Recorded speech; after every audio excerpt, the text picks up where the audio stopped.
Imagine if the good old days never ended. A world where the price of coffee, a car, or a home stayed exactly the same for decades.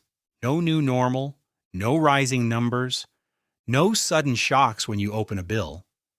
Just total stability. Now imagine waking up every year knowing one thing for sure. Prices are not going up. Not today, not next month, not next year. Everything stays steady, stable, predictable. No complicated calculations for rising costs. No adjusting your lifestyle every few months. No rewriting your financial plans again and again. Just clear numbers. Simple decisions. Budgeting would suddenly feel easier. You would not constantly worry about tomorrow becoming more expensive than today. Planning would feel calm, controlled, structured.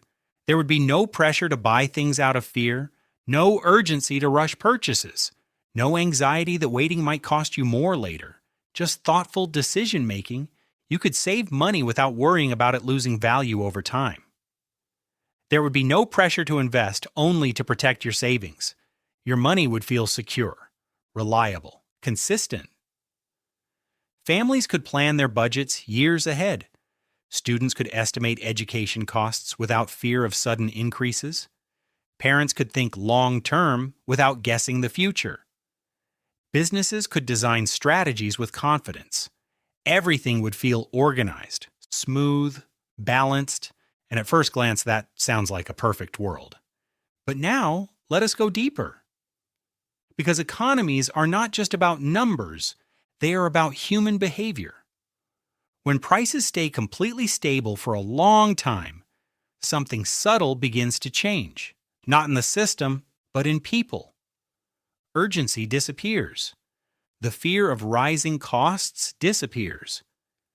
People begin to think they can always buy later. There is no rush. They feel comfortable delaying decisions. And when millions of people think this way, spending slows down. At first it is small, a few delayed purchases, a few postponed decisions. But slowly the effect spreads. Now imagine you own a factory that makes shoes. Your warehouse is already full. Production has been steady, workers are active, machines are running. Everything looks normal. But sales begin to slow. Not because prices are increasing, prices are stable, but because customers are waiting. They believe there is no urgency. They expect that they can buy later. Some even think they might get discounts later. So instead of purchasing now, they decide to wait. When sales slow down, the business earns less money. And money is the fuel of business. If money is not coming in fast enough, workers would not receive salary increases. There would be no raises. Companies would stop expanding. They would shift focus from growth to survival. But the factory still has expenses and it must pay workers, purchase materials, maintain equipment, cover rent, pay electricity bills, and handle operational costs. If revenue is weaker than expected, the owner must adjust. Production slows. Hiring stops.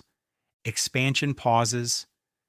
And if the slowdown continues, layoffs may happen. Now imagine this pattern spreading across cities and across industries and across the entire economy. When workers lose jobs, their income falls. With less income, they spend less. When spending falls, businesses earn less. And when businesses earn less, they reduce production even more. Less spending, lower revenue, fewer jobs, even less spending. The cycle strengthens itself. Confidence begins to fade. Investors become cautious. New businesses hesitate to start. Existing businesses delay expansion. Money begins to move more slowly. And when money slows down, the entire system feels heavy. This is not dramatic overnight collapse. It is gradual, quiet, almost invisible at first, but powerful over time. History shows us what can happen when confidence disappears. We saw something extreme during the Great Depression. In the late 1920s, the stock market was rising rapidly. Many people believed prices would keep going up forever. Optimism was everywhere. Some people borrowed money to invest. They assumed growth would continue without interruption. But markets do not move in one direction forever. In 1929, concerns grew that stock prices were too high. Investors began selling their shares quickly. Fear spread. More people rushed to sell. This panic created a massive crash known as the Wall Street crash of 1929. When the market collapsed, many people lost large amounts of money. Those who borrowed to invest still had to repay their loans. Banks that had given out many loans began facing serious pressure. Some reduced lending, some failed entirely. When banks became cautious, businesses struggled to get loans. Without access to credit, companies could not operate normally.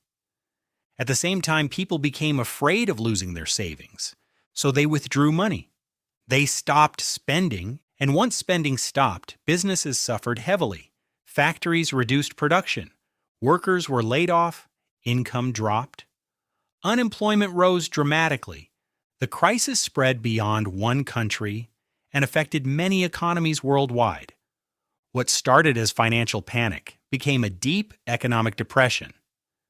And this is where the emotional truth becomes clear. The economy did not collapse because goods disappeared. The factories still existed, the products still existed, but demand collapsed, confidence collapsed, spending collapsed. When people stop spending, even productive systems struggle. The 1930 crisis taught the world something powerful. An economy cannot survive on stability alone. It needs movement, it needs circulation, it needs confidence. Too much inflation can harm purchasing power, but zero movement can freeze economic growth. Balance is essential. Healthy economies require controlled price adjustments, enough stability for planning, enough flexibility for progress. Because economies are living systems. They depend on flow. When money flows, businesses grow. When businesses grow, jobs increase. When jobs increase, income rises. And when income rises, spending increases. And the cycle becomes positive again. So when we imagine a world without inflation, it may sound peaceful, predictable, safe.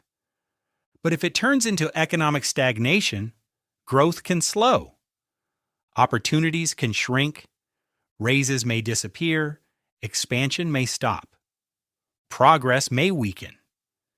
That is why balance matters more than extremes. Not uncontrolled inflation, not complete freeze, but steady, managed movement.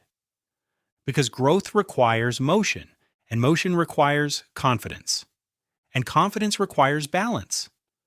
So maybe the real goal is not a world without inflation, but a world where inflation is controlled, where stability and growth work together, where businesses can expand, where workers can receive raises, where families can plan ahead, where money keeps moving, because progress is not built on stillness. It is built on forward movement. And that is the full story of your life without inflation. Thanks for watching. If you found this interesting, consider subscribing for more stories that make economics easy to understand.